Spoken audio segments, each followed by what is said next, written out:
सात संगत जी, आज की साखी सतगुरु नानक देव जी की है। जब ब्रह्मा विष्णु महेश गुरु नानक जी से मिलने के लिए आए तो नानक जी और उनके बीच क्या बातें हुई, आइए जानते हैं इस साखी में। एक दिन सुबह सुबह गुरु नानक देव पीपल की वृक्ष की छाया में बैठे हुए थे। गुरु नानक देव ने देखा कि आसपास कुछ पशु भूखे हैं, तो उन्होंने अपने कमला नाम के सेवक को कहा कि खेतों में से चारा लेके आओ। सतगुरु की आज्ञा पाकर कमला नाम का सेवक खेतों की तरफ चल पड़ा, जहां पर उसने बहुत ज्यादा घास देखा। जब वह खेतों में जा रहा था तो ब्रह्मा, शिवजी और इंद्र देवता योगी का भेष धारण करके आ गए। उन्होंने कमला को जब खेत की तरफ जाते देखा तो उसका नाम लेकर उसको पुकारा और उसके पास गए और उन्होंने एक कागज में विभूति डालकर भाई कमला को दे दी और कहा कि जाओ इनको गुरु नानक देव जी को दे देना। वह इसे देखकर कुछ आपको बोलेंगे तो जो वो बोलेंगे वह आकर हमें बता देना। और उन्होंने कमला को बोला, अब जल्दी जल्दी जाओ, देर ना करो।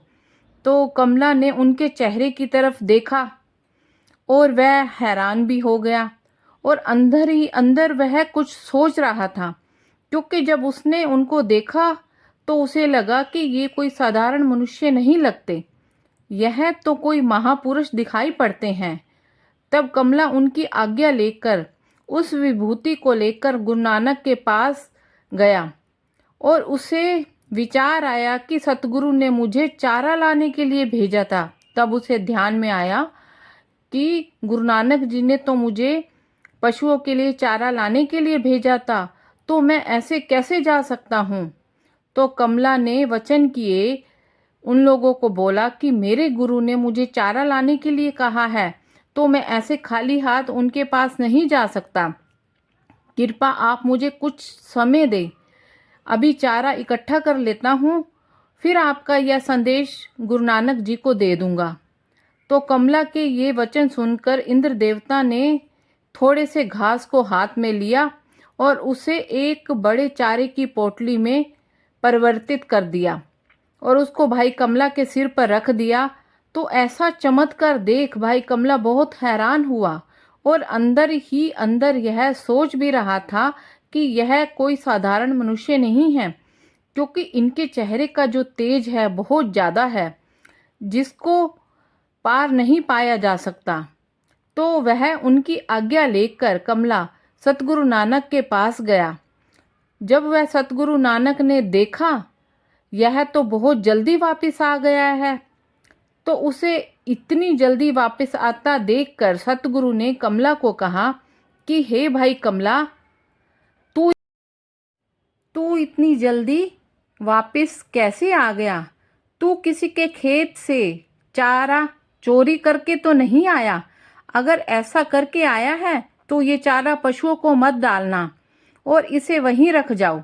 यहाँ से लेकर आए हो, जहाँ से लेकर आए हो वहीं इसको दे के आओ।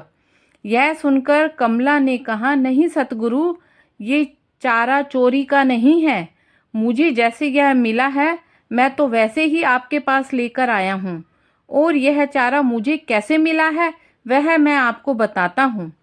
भाई कमला ने कहा कि गुरुजी, जब मैं खेतों में चारा लेने गया था तो मुझे वहां पर 3 चमत्कारी योगी मिले और उनके चेहरे का तेज भी इतना था कि मुझसे देखा नहीं जा रहा था।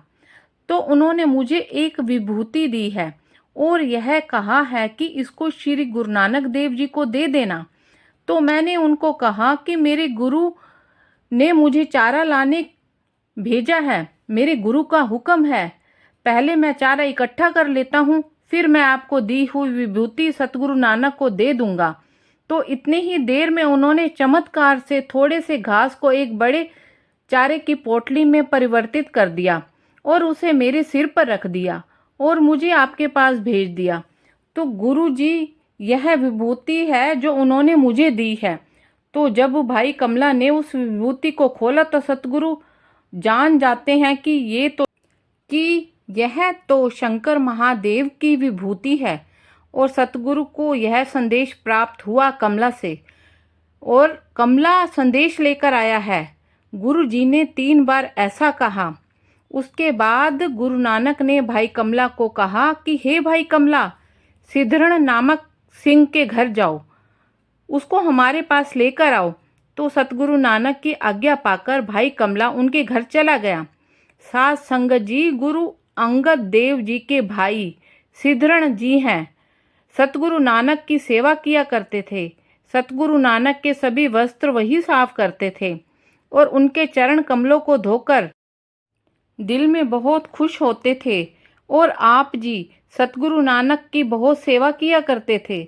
जब भाई कमला जी आप जी को गुरु जी का संदेश दिया तो वह तुरंत सतगुरु के पास चले आए और सतगुरु भाई सिद्धरण को लेकर वहां चले गए जहां वह योगी सतगुरु का इंतजार कर रहे थे।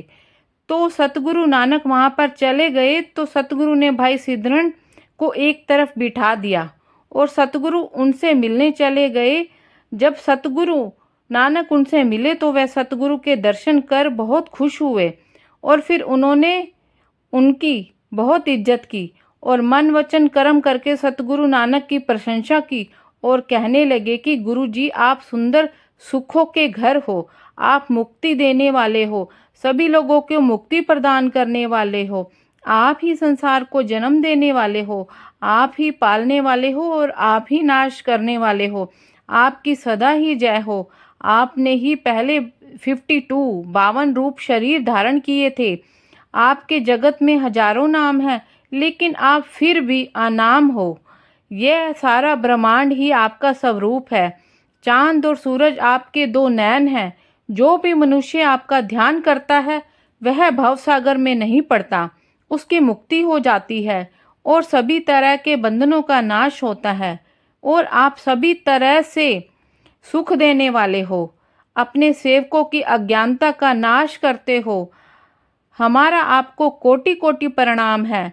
आप एक रस नाम के भंडार हो, अज्ञान को नाश करने वाले हो। इस तरह की उन्होंने गुरु जी की बहुत सुंदर प्रशंसा की और ब्रह्मा जी ने इस तरह से कहा कि आपने अपना शरीर श्री गुरु अंगद देव जी में डाल दिया है और आपको जो अच्छा लगा है उसको स्थापित कर दिया है। आपने जगत के जाप के लिए आपने सच्चा नाम प्रकट किया है।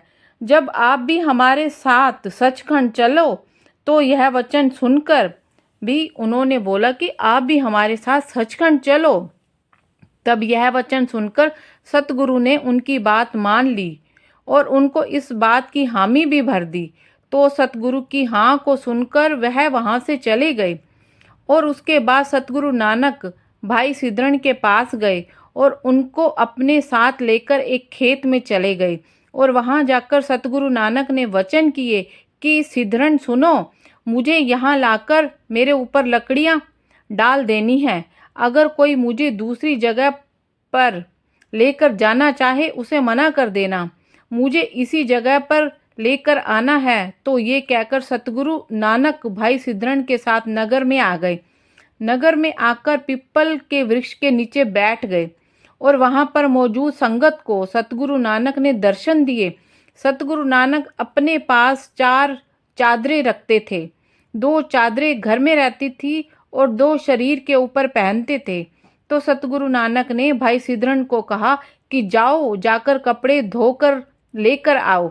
तो गुरु जी की आज्ञा पाकर भाई सिद्धरण जी कपड़ों को अपने हाथ में लिया और उनको धोने के लिए चल पड़े। दिल में सेवा भावना लेकर उसने उन कपड़ों को अच्छी तरह से धोया और बहुत सेवा की। तो जब भाई सिद्धरण वह कपड़े लेकर सतगुरु नानक के पास आए तो सतगुरु नानक ने भाई सिद्धरण को कहा कि इनको आप अंदर रख दो और अंदर साफ सफाई कर दो, सभी तरह अच्छी से साफ सफाई कर दो और देर ना करो। सतगुरु की आज्ञा पाकर सिद्धरण जी वहां पर चले गए जहां पर सतगुरु नानक विश्राम करते थे। रात के समय गुरु नानक जहां पर रहते थे वहां पर जाकर भाई सिद्धरण जी ने सभी तरफ साफ सफाई कर दी और वापस सतगुरु नानक के पास आ गए जहां पर सतगुरु नानक बैठे थे। तो भाई सिद्रन ने हाथ जोड़कर सतगुरु को कहा कि हे कृपा निधान, मैंने वहां पर साफ सफाई कर दी है, आप चलकर देख लें। अगर कोई कमी रह गई है तो मुझे बताएं, मैं उसको ठीक कर देता हूँ।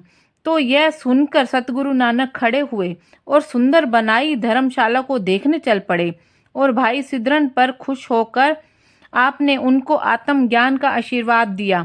और उसके बाद सतगुरु नानक वहां पर आ गए जहां पर संगत सतगुरु नानक के दर्शन के लिए आई थी और वहां पर दिव्य कीर्तन चल रहा था और सभी तरह के पाप खत्म हो रहे थे।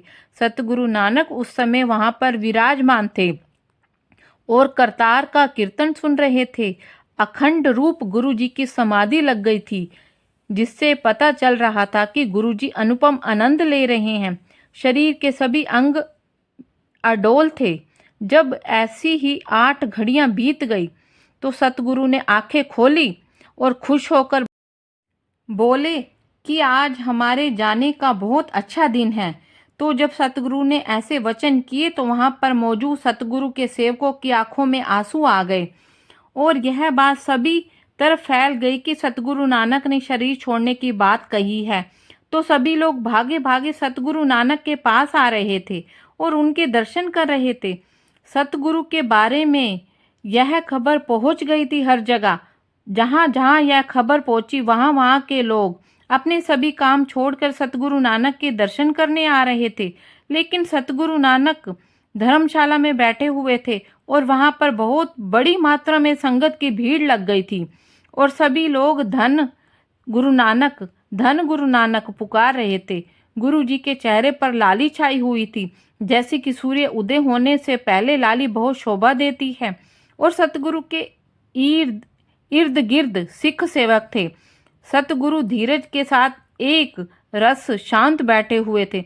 वहां पर मौजूद सभी संगत के अंदर वैराग्य भरा हुआ था। उस समय सतगुरु नानक ने भाई सिद्रन को हुक्म दिया कि हे भाई सिद्रन, जल्दी जाओ, श्री चंद्र और लक्ष्मी दास को बुलाकर मेरे पास लेकर आओ। जो सतगुरु की आज्ञा पाकर भाई सिद्रन जी बाबा श्री चंद और लक्ष्मी दास जी के पास गए और उनको हाथ जोड़कर विनती की कि आज गुरु जी की जोत समाने की घड़ी है और उन्होंने आप जी को अपने पास बुलाया है। आप मेरे साथ चले, देर ना करें। तो भाई सिद्रन के ऐसे वचन सुनकर उन्होंने कहा कि ऐसे कैसे हो सकता है, वह तो परमानंद में ही एक रस होकर बैठे हैं। नहीं, ऐसा नहीं हो सकता, यह बात मान्य नहीं है। तो यह सुनकर भाई सिद्रन जी सतगुरु नानक के पास आ गए और जो कुछ भी उन्होंने कहा वह सब कुछ सतगुरु नानक को बता दिया। वहां पर मौजूद संगत की आंखों में आंसू आ गए और सतगुरु के दर्शन कर वह अंदर से वैराग्य से भरे हुए थे। उस समय कीर्तन चल रहा था तो इतनी ही देर में माता सुलखनी जी भी सतगुरु के पास आ गई और उनकी आंखों में भी आंसू आ गए और सतगुरु के पास मौजूद सभी संगत रो रही थी। तो जब सतगुरु नानक ने माता सुलखनी जी को अपने पास आते हुए देखा तो सतगुरु ने उनको प्रेम से जो वचन कहे वह यह वचन है कि अगर आपके दिल में कोई अभिलाषा है तो बताओ, मेरा अंतिम समय आ गया है, आपके मन में कोई अभिलाषा है तो बताओ।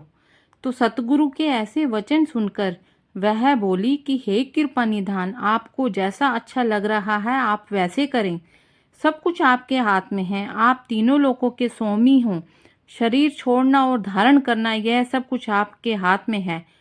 तो माता सुलखनी जी की यह देखकर सतगुरु नानक ने बहुत ध्यान से उनके वचन सुने।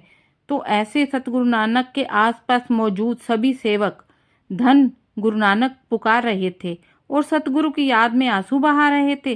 साथ संगत जी, आज की इस साखी में यहाँ पर ही समाप्ति होती है। साथ संगत जी, इसी के साथ हम आपसे इजाज़त लेते हैं और आगे मिलेंगे एक नई साखी के साथ। अगर आपको यह साखी अच्छी लगी तो इसे साथ संगत में शेयर कीजिए ताकि यह संदेश गुरु के हर प्रेमी सत्संगी के पास पहुंच सके। और दोस्तों, अगर आपने अभी तक मेरा चैनल सब्सक्राइब नहीं किया तो प्लीज़ मेरे चैनल को सब्सक्राइब और वीडियो को लाइक अवश्य करें ताकि आने वाली वीडियो की जानकारी आपको मिल सके।